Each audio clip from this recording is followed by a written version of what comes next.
Look at that! It's fucking Scrooge McDuck! Hey everybody. So, you are checking out kind of an obscure game. Slightly obscure, because a lot of people don't even fucking know it exists. It's DuckTales 2.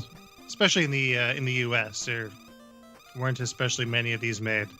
No, there weren't. And if you wanted to find a copy, it's stupid expensive.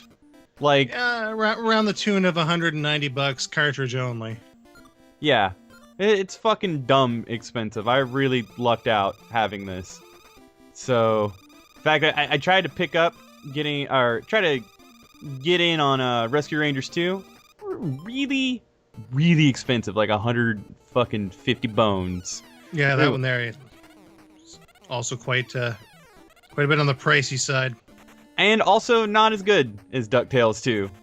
And, oh, man, I'm always really bad at fucking doing these golf swings. But anyway, yeah, you're watching another PlayPlay, and we're gonna try to fucking hammer these out a little bit more. As far as the decision process that goes into what games, I don't know. We pick them and play them. Play. Ooh, what I did want to mention though is that I think it's kind of shitty that nobody's really played this one, because to be honest, like, I know it sounds sacrilege, but I really think that DuckTales 2 is way better than DuckTales 1 in a lot of ways. For once, right? Yeah, a lot of people may disagree. But the one thing that I really enjoyed about DuckTales 2, when I had first played it, is the easy pogo, which, I'm glad that they brought that back. Well, bring it back or have it in remastered, whatever you want to call it. You don't have to push down an action button anymore to do pogo. You could just push and hold down action button. And fuck, man, my memory did not fucking serve me right getting into this, because I couldn't remember whether or not I had to pogo it down or if I had to just fucking step on it. And then, as you can see, those blocks I cannot take out. I cannot jump above the screen, so fuck it. I'm done. But right here is one of my favorite things, as stupid as it may sound, is there's a lot of depth in DuckTales 2 that is not in the original. I mean, you use your cane a lot more than you would for just golf swinging and pogoing. There's a lot of platform and switch elements, so you gotta kind of like survey the stage and find these things. And yeah, when you hit that switch earlier, it sort of gave me a Mega Man vibe, where the platforms just kind of appeared in different orders and stuff like that. Yeah, there's actually a lot of that throughout the stages too. I guess the Mega Man, because like half of the Mega Man team worked on the original, and then the entirety of the Mega Man team worked on this one. Oh, okay. And, which is very apparent, because I don't think they were quite like they knew what was up as far as DuckTales, but this one's a little weird as far as the dialogue. Like, I feel like the dialogue's just very phone it in, or I don't know. It's definitely it doesn't really do a service to the fucking license, because I'll tell you, having Launchpad McQuack fucking break down like all the historical fucking all the history behind the treasures and everything in the stage, completely not the case. And the fact that he doesn't say Mr. McD at least once in every 2 sentences that he fucking spouts out, also really inaccurate. Almost non-canon. It kind of, I don't know. The vibe, as far as the globetrotting vibe, I like it better, and the stages aren't so fucking labyrinth-like.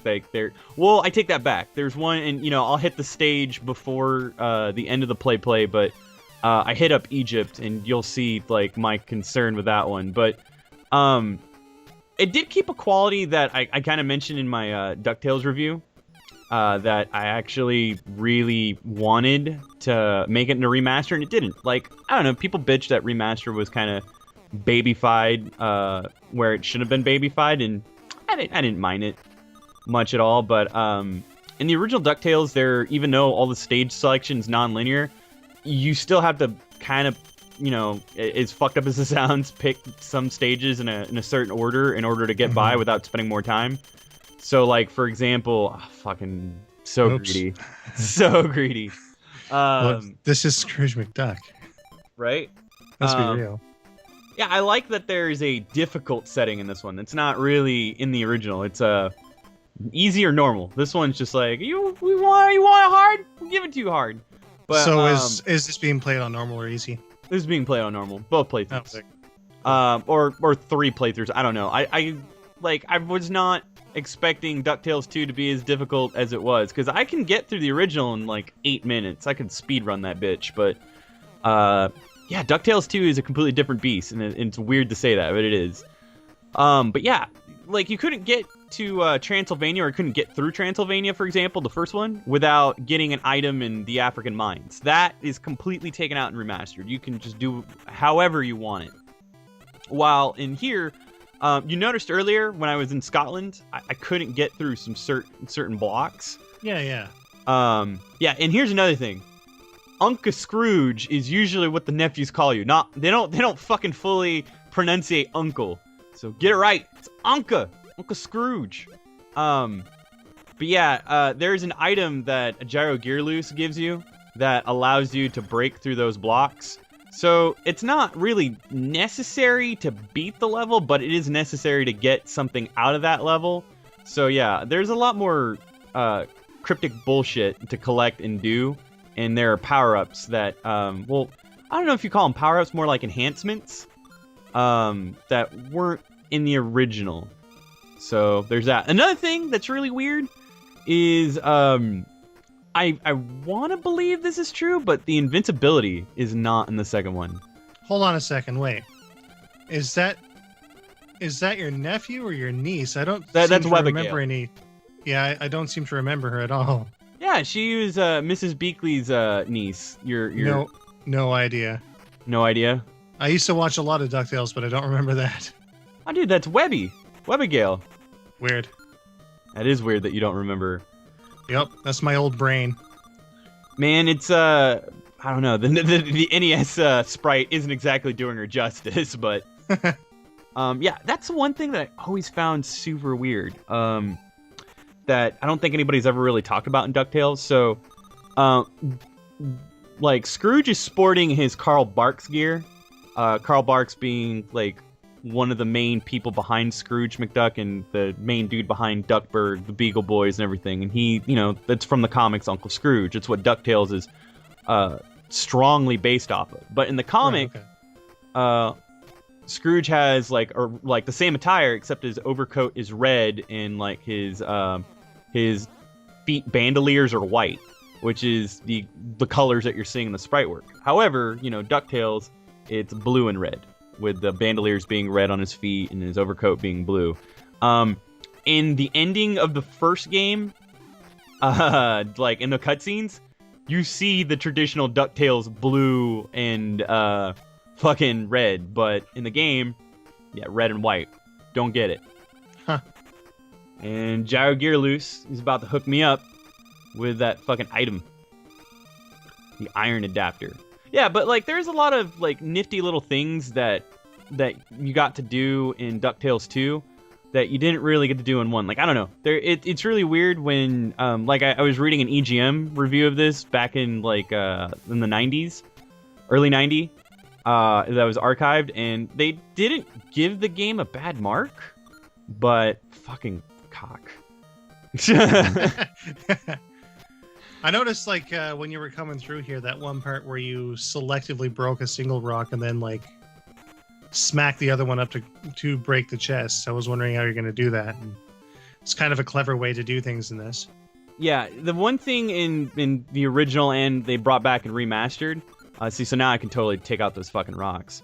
Right. Or blocks, or whatever you want to call them. The bricks, yeah. Bricks, blocks, block. Those things, yeah. Yeah. Is that there will be treasure like a lot of DuckTales is just jumping around the area, like just fucking interacting with the stage, and you know any interaction may like cause an item to appear or a jewel to appear. Now the more money you have, the money actually really makes a difference because there are multiple endings in this game. And if you don't do your best to get as much money as possible, you will get a shitty ending. Which is also, again... Okay, that was my next question. Like seeing the money or, otherwise points up there. Do you play for score, or is this just strictly for survival kind of thing, right? But that answers my question. Yeah, the money will affect like your ending, because at one point, you when you come across the end, how much money you collect will determine like your score, or I'm sorry, your ending. And there's 2 endings, so I mean, again, kind of superfluous in a sense where it's like it's a really silly platforming game where it's a fucking billionaire duck smashing on top of shit with a pogo cane. But still, I don't know, it gave, like, it's really weird how much depth is in this one versus the first one. And the first one did some like really cool weird things that you wouldn't expect a lot out of platformers. But I don't know, it's really funny like how like the people who worked on these games, like what they went on to do. Like the original was half Mega Man and then half Ghosts and Goblins. This one's all Mega Man team. But the dudes who worked on the original, as far as the Ghosts and Goblins team, like they left, and including the creator, and the creator of Ghosts and Goblins went on to create Tomba. So it's just, I don't know, it's really weird kind of seeing how things unfold from work on other projects. And yeah, that's the one thing that... Does this not remind you of that boss from Ghosts and Goblins, though? Oh, Red Army Mirror? Yes. Yeah. Just a little, right? He's actually really, really based off of him. That's like a bit of an homage to the guys that left, sort of thing. I didn't really put those 2 and 2 together, but I will say this, that both games, this is honestly the weakest part of DuckTales. All the bosses are fucking terrible and dumb. They really are, which is really cool in Remastered, because Remastered, they have like super big patterns, and like they're all completely different and giant, and they actually look like bosses. That's another... Okay, so here's another thing that wasn't in the original, is anytime you beat a stage, you could essentially buy different items, and the safe, again, say whenever you die, whatever money you had, like when you get a game over, it's all gone. However, if you bought a safe, it'll safeguard your money. So again, it's like it's a really weird thing, because again, you can replay through stages to get money and kind of fucking grind to get money. A little bit of a strategy element to it, eh? Yeah, because... So, okay, over on the side there, you bought the safe, right? No, I did not buy... I didn't buy shit. Okay, so it says here... Oh, yeah, that's right. You had $1 million at the end. So, yeah, okay. So it says total $1 million over there. Mm-hmm. What happens if there's a safe? Does it just keep saying total, or is it socked away on a different...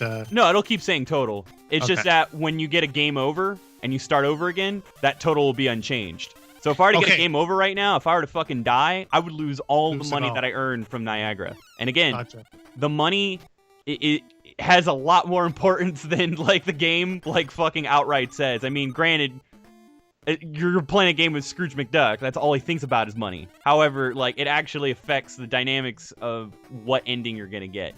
I know, like I said, that whole thing is very weird, and I really enjoy it. And it's weird to me that you would find this sort of depth in a NES game. I mean, it's a late generation NES game, but still, I mean, I don't know, pretty forward thinking. But at the same time, who gives a shit? And that's the thing too. I was freaking out. I think those are different classes of bricks, because the very first thing I went to go check, I'm like, all right, I got my iron adapter. But they kind of do look shiny, so. No, well, I found out later. I looked it up, that the iron adapter only allows you to pogo on them. It won't allow you to golf swing them. Oh. So you have to get a completely different enhancement to golf swing them. So there's a lot of replay value in the stages on, how to do fucking God. But that was nice. Anyway. So with that said, then, is the adapter somewhere in this stage, or? I don't know. My memory of this game is so bad because of watch. See, I could pogo on top of those and get through, but you need a completely separate adapter. And those red gems, fucking totes worth hella money. Like, I believe 20K. So nice, yeah. I'm not. It was a pretty big jump. Fucking and that's another thing too. I don't remember in the first one, but I believe it wasn't a first one. But Launchpad's in all the stages, and he'll always give you a chance to quit the stage early. Because sometimes you got to replay stages just to fucking get items. Also, huge fucking thing in this game, invisible walls. Like, so you're always bumping and grinding against walls to see if you can fucking get items. Again, you gotta kind of feel around a bit. Kind of like a real Final Fantasy 2 or Final Fantasy 4 kind of thing. Yep. I don't know. I don't know. Not the US version though, because you can totally see the passageways. But that's, see, and again, a lot of people, I don't know. I kind of wish there was somebody else who remembers this game, and fucking playing it, because it's just it's weird to me that this game gets as much flack as it does. Mostly people just seek it out for the value of it, on a collective scale. They don't fucking like actually try to play it because it's a sweet boss game. Yeah, I was fucking going nowhere there. Yeah, that's something that's always bothered me as people, like especially people that buy specifically a sealed copy of a game just to stick it on their shelf. Like, that's just wasted potential right there. I don't know, man. I like getting graded games though. I really do. Like I sent off my Vector Man and my Light Crusader to get officially graded, and they were late 80s. You've got like other copies of them, right? Yeah. Well, then that's fine. But if you're actively going out and you're searching for, I don't know, a copy of Hyperduel, for example, it's like $300 when it's opened. It's close to $1,000 when it's sealed. If you're buying it sealed just to have it sealed and you don't plan on playing it at all, and that's the only copy you're buying, that's just kind of a waste of space, really. Well, I don't know, because, dude, think about it. I mean, we all like to show our e-penises off to the internet when it comes to what we own and what we have. I mean, it's almost like an additional prestige when you have something that's sealed. Something that's, like, pretty much, like, completely unscathed to the fucking, like, the shit that is time. Like, I don't know. It's completely escaped, like, the fucking horrors of time. I just want to interject here. Before I forget, this totally screams Pharaoh Man. It does. And it's horseshit too, because as you notice, like, I got a asshole game over, so now look at my total. Oh no. Yeah, so see, that's the thing. Again, I'm just really kind of showing off like a lot of the deets here, because like in the original DuckTales there was no multiple ending. There was none of that. Now, here's the thing too. So you get a treasure at the end of each level. And the treasure also adds like a huge boon to your fucking total value. You can't replay a stage to get a treasure again at the end of it. So, I mean, you can replay stages to kind of like nickel and dime your fucking finances up, but that's essentially it. So, I mean, if you die and continue, well. No, because never mind. I mean, it kind of doesn't... Well, okay, so if you buy a continue without buying a safe, so there you go. If you buy a continue without buying a safe, that's where I was going with it. If you buy a continue without buying a safe, and you try to go back to that stage that you've already beaten, prior to the continue, to see if you can get that treasure boost, the treasure won't be available anymore. So that's another thing that's kind of fucked about the continue system. Like, I almost try to straight shot it. That's like the way I would approach it, just straight shotting it, which is because, dude, nobody's got the fucking money to spend on continues and fucking saves. Another thing, ain't no one got cash for that. Ain't nobody got cash or time for that. It's all fucking garbage nonsense. Who fucking doory? And see more 50,000, in fact. What was I gonna say though? Another thing that I don't remember. If anybody remembers this game, like I said, watching this, fucking please comment. But I think Mrs. Beakley is fucking... She is not in this one. And Mrs. Beakley was the shit in the original, because she just tossed ice cream at you. Ice cream and food. Just like my lovely girlfriend is giving me ice cream as we speak. And it's great. I'm eating it. I'm a good little chocolate bits in it. That caught me off guard. Okay, but check this out. drag this Indiana mirror. Jones much. Yeah, right. Yeah. But I mean, it was a really clever nod because the cartoon made a lot of nods to Indiana Jones. Plus, what I really like about this one is that it really focuses on Flintheart. Because like the two main villains in the original, other than like just random Beagle Boys, was Magic of the Spell and Flintheart. I believe Flintheart's like the only major villain. Like I don't even remember if there are Beagle Boys to fight. I think you just fucking see, and I didn't know how to do this, so I ended up fucking sinking. Uh-oh. So I found out later that you have to golf swing the bottom one, which I didn't even know you can do in the quicksand. See? Fucking, oh, okay. Golf swing. There we go. Oh, man. Yeah, dude.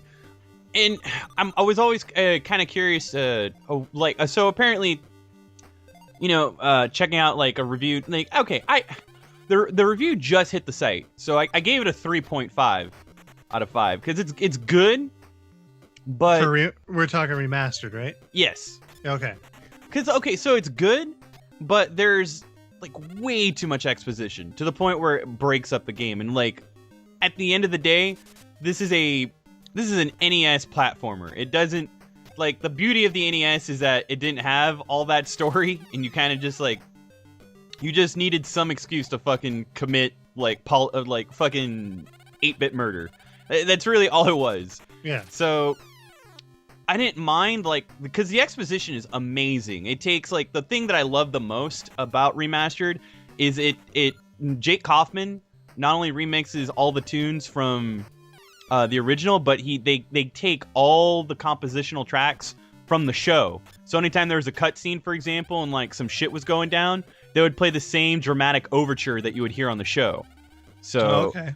And like, dude, Alan Young's performance is so good, so good. It's like, it's like you never boggles my mind. Yeah, exactly. Yeah. It's like 1987 is still to this year, but apparently, like he's like, that's the one thing that makes me sad, because he was just like, I guess that voice acting took a lot out of him.